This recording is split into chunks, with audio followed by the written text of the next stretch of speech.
पिछले एपिसोड में हमने देखा कि यूनियन और इंपीरियल गैंग के बीच वॉर स्टार्ट हो चुकी है और नाकचुन को नदी के अंदर से म्यूजे का हेलमेट मिलता है और जिजैंग और जीहुन को ये शक होने लग जाता है कि उनके बॉस के साथ कुछ तो गड़बड़ है। इसलिए फिर जिजैंग चौमिन को मैसेज करता है, बॉस मैं ये मेक श्योर करना चाहता हूँ कि आप ही रियल बॉस है, तो क्या आप 3 दिनों के अंदर गैपचोन ब्रिज पर आकर मुझसे मिलेंगे। एपिसोड की स्टार्टिंग में हमें चौमिन की क्लासरूम का सीन दिखाया जाता है जहाँ पर सारे बच्चे सो रहे थे, सिर्फ एक चौमिन ही था जो अपनी सीट पर सही से बैठा था। लेकिन चौमिन भी सिर्फ क्लास में ध्यान देने की एक्टिंग कर रहा था क्योंकि चौमिन का सारा ध्यान जिजैंग पर था और चौमिन सोच रहा था, मैंने कभी भी ये उम्मीद नहीं की थी कि इतने सारे बंदों में से जिजैंग ऐसा करेगा। जिजैंग इस गैंग का सबसे लॉयल बंदा है, अगर वो ही बॉस की आइडेंटिटी पर सवाल उठाने लग जाए तो मैं कुछ नहीं कर सकता। आखिर ये शक का बीज उसके दिमाग में किसने डाला, अब मैं क्या करूँ, मैं उसे कैसे यकीन दिलाऊं कि म्यूजे अभी जिंदा है। और हमें दिखाया जाता है कि नाकचुन क्लासरूम में चौमिन को ही देखे जा रहा था।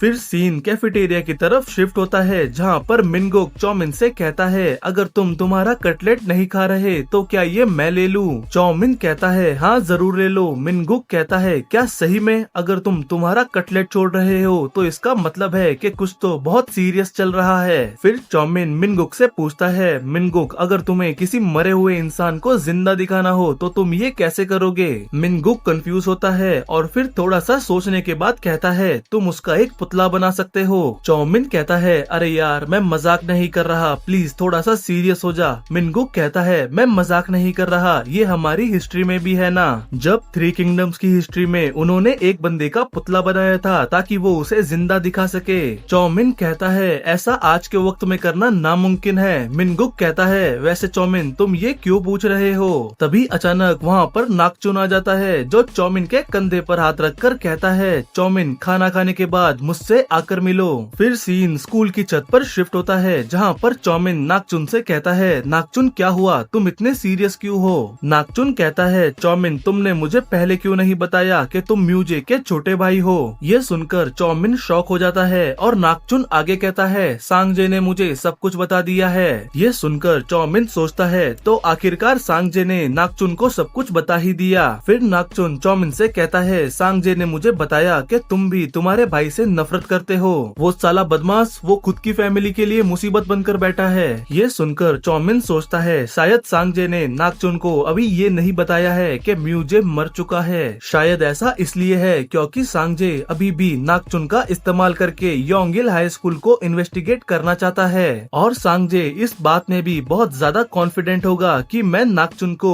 म्यूजे की डेथ के बारे में नहीं बताऊंगा क्योंकि मेरे पास तो अभी कोई रीजन ही नहीं है कि मैं नाकचुन को ये सब बताऊं, और अगर मैंने बता दिया तो इससे सांगजे मुझ पर और भी ज्यादा शक करने लगेगा। सांगजे अभी भी मुझ पर शक करता है और अब मुझे स्कूल में भी सावधान रहना होगा, तो मैं भी अभी नाकचुन को कुछ नहीं बताऊंगा। फिर चौमिन कहता है, हाँ मैंने तुमसे ये बात छुपाई थी क्योंकि मुझे लगा था ये बात जानने के बाद तुम मुझसे भी नफरत करने लगोगे। नाकचुन कहता है, इसमें तुम्हारी कोई गलती नहीं है, तुम्हें मुझे पहले ही बता देना चाहिए था। मुझे यकीन नहीं हो रहा कि दाइजियोन में आकर मैंने जो पहला फ्रेंड बनाया वो म्यूजे का ही छोटा भाई है। शायद ये एक इशारा है जिसका मतलब है कि मेरा बदला जरूर कामयाब होगा। फिर चौमिन नाकचुन से कहता है, तो तुमने मुझे थोड़ी देर पहले अपना ख्याल रखने को कहा था, तुमने ऐसा क्यों कहा था। नाकचुन कहता है, अरे हाँ मैंने ये कहा था और मैं तुम्हें बताना भूल गया, मैं ये कहना चाहता था कि शायद म्यूजे अभी दाइजियोन में ही है। फिर सीन जिजैंग और जीहुन पर शिफ्ट होता है जहाँ पर जीहुन जिजैंग से आकर कहता है, तुम आखिर कांप क्यों रहे हो। फिर जिजैंग जीहुन का जैकेट पकड़ लेता है और कहता है, तू बदमाश, तू आखिर मुझसे ये क्यों पूछ रहा है जबकि तूने मुझसे इतना बड़ा काम करवा दिया है। मैंने दाइजियोन के सबसे ताकतवर बंदे पर शक करने की हिम्मत की है, अगर ये रियल बॉस निकला तो मेरी तो खैर नहीं है। जीहुन कहता है, तू बदमाश मेरा जैकेट पकड़ना बंद कर दे, ये सब बातें तुझे मुझसे रॉक पेपर सीजर्स के गेम में हारने से पहले सोचने चाहिए थी। और यहाँ हमें पता चलता है कि जिजैंग ने चौमिन को मैसेज इसलिए किया था क्योंकि वो जीहुन से रॉक पेपर सीजर्स में हार गया था। फिर जिजैंग कहता है, इससे पहले के बॉस यहाँ आए मुझे यहाँ से कूद जाना चाहिए। जीहुन कहता है, हम अभी सिर्फ 2nd फ्लोर पर है और तेरे जैसा बंदा इतनी सी ऊंचाई से नहीं मरेगा, और वैसे भी ये भी हो सकता है कि ये बंदा फेक बॉस हो। जिजैंग कहता है अगर ये फेक बॉस नहीं हुआ तो मैं ही तुझे मार डालूंगा। जीहुन कहता है दम है तो ट्राई कर ले, और वैसे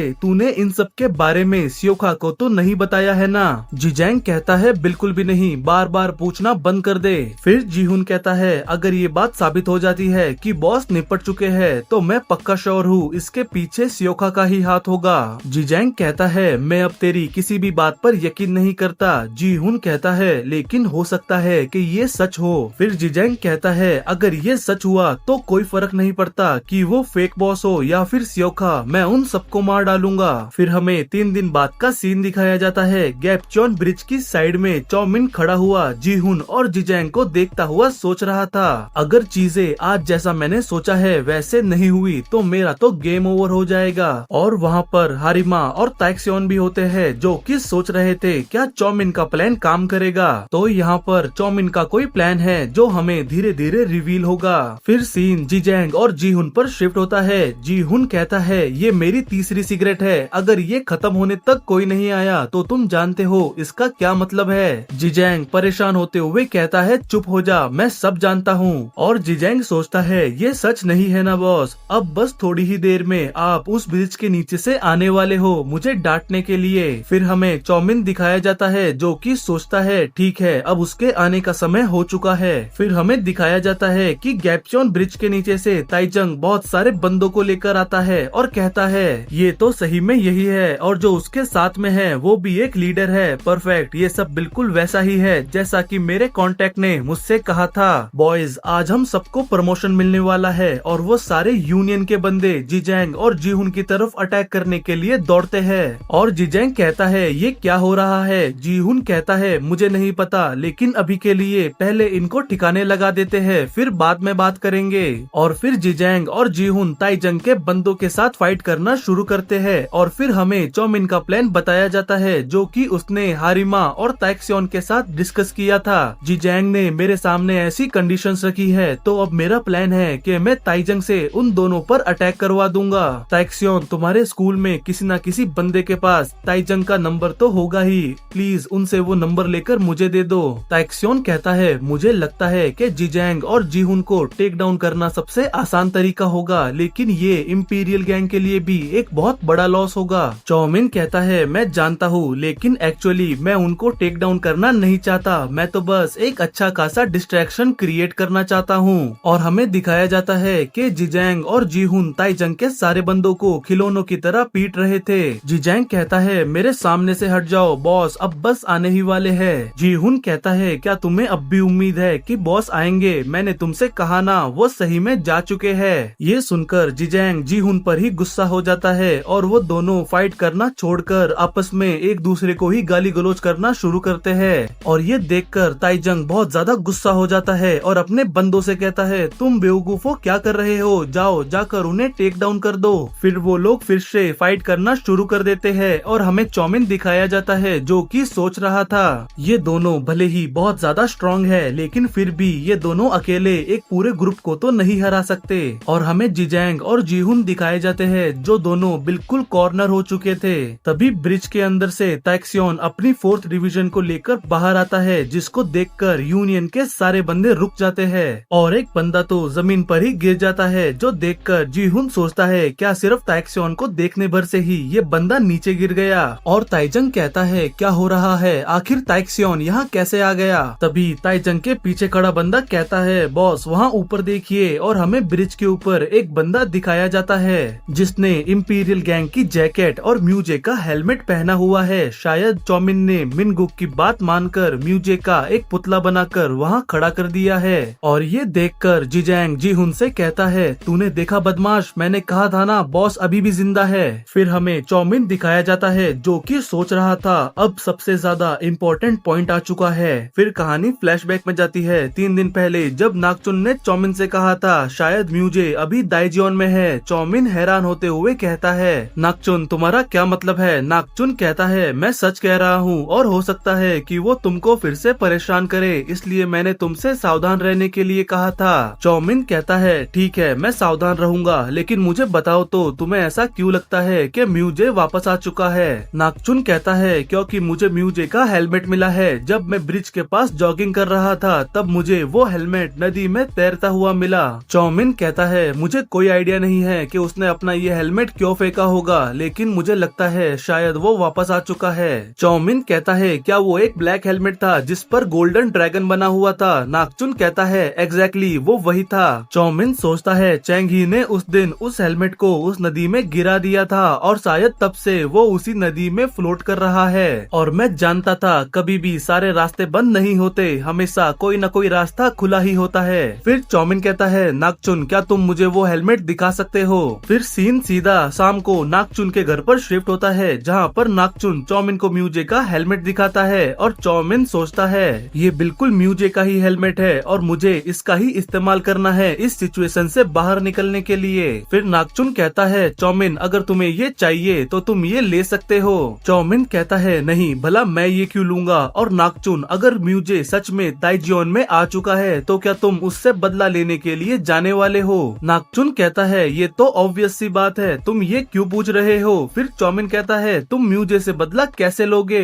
म्यूजे के अंदर हजारों सबऑर्डिनेट्स है और तुम्हें वो बदमाश याद है जिससे हम तुम्हारी और हारिमा की डेट के दिन मिले थे? उसके जैसे 3 और लीडर्स भी है। क्या तुम्हें सही में ऐसा लगता है कि तुम इन सबको पार करके म्यूजे को एक पंच भी मार पाओगे? नागचुन पहले थोड़ा सोचता है, फिर फुल कॉन्फिडेंस में कहता है हाँ ऑफ कोर्स, मेरे पास भले ही बंदे ना हो लेकिन मेरे पास डिटर्मिनेशन है। चौमिन कहता है तुम हार जाओगे। नागचुन कहता है क्या? चौमिन जवाब देता है तुम हार जाओगे अगर तुमने ये ऐसे किया तो। एक बंदा कभी भी एक पूरे ग्रुप को नहीं हरा सकता, चाहे कैसी भी परिस्थिति हो, वो बंदा हमेशा हारेगा। नागचुन थोड़ा गुस्सा होते हुए कहता है आखिर तुम क्या कहना चाहते हो? क्या तुम मुझ पर शक कर रहे हो? और फिर नागचुन एक कोट बोलता है where is a will there is a way, जिसके जवाब में चौमिन कहता है अगर ये सच होता तो इस दुनिया में एक बंदा भी बुली नहीं होता। फिर हमें चौमिन का पास्ट दिखाया जाता है जिसमें वो वायरल हिट मानवा की तरह यूट्यूब पर फाइटिंग सीन्स देख रहा था